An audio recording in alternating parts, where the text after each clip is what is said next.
the longest time, those of us who have moved to the West have had the pioneer spirit of moving in, putting out vast amounts of turf, trying to recreate Kentucky and Tennessee and things that thrive on the East Coast. And that's not going to work anymore. Over the last decade, Las Vegas has been one of the country's fastest growing cities. But despite misleading appearances, the city is facing a water shortage that some are calling the worst in the region's history. And officials are struggling to find ways to get people to conserve this rapidly dwindling resource. Surprisingly, it's not the casinos who are the biggest users of water. Watering your lawn alone is probably around 60% of our water use. So for us, the time has come, and this community is embracing it, to change the way we landscape around our homes and our businesses, and how we very thoughtfully use grass in areas where we need it.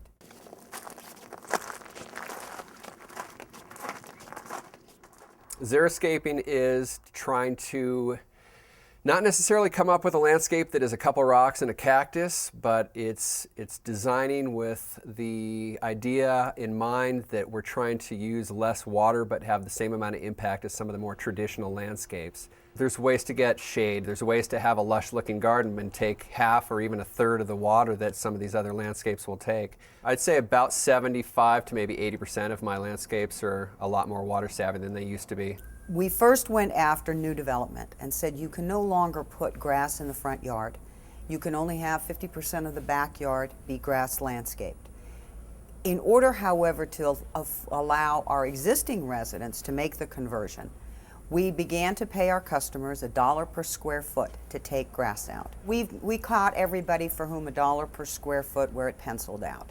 We have now said, all right, for the first 1,500 square feet, we will pay $2 per square foot. Around 25,000 people have taken us up on the offer, and we have spent over $80 million taking turf out in southern Nevada. We're saving, what, over 20 billion gallons a year in water now as a result of it. We've added some other colors this year. We put in some more lantanas with stuff that didn't survive the cold. I'm Tom Portali, my wife Pat Portali, and we live in Las Vegas in Topaz Ridge. And when we first moved in, we had almost 3,000 foot of grass out in the front. And our first water bill came in, it was about $165 just to water the grass. With that, we decided that the grass had to go. Looking to save, how to save water. Here in the desert, it's on my mind all the time. As part of their campaign, the Water Authority has also produced a series of humorous commercials to get people to turn on their water clocks to conserve water. Can I help you? Oh! Oh!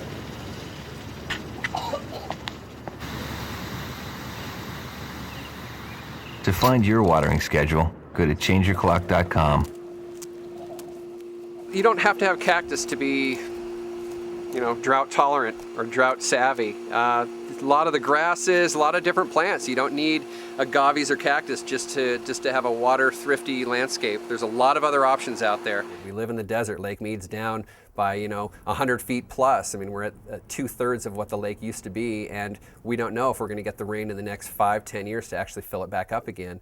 I think it honestly needs to hit people where it hurts. So this is the front entrance to the project.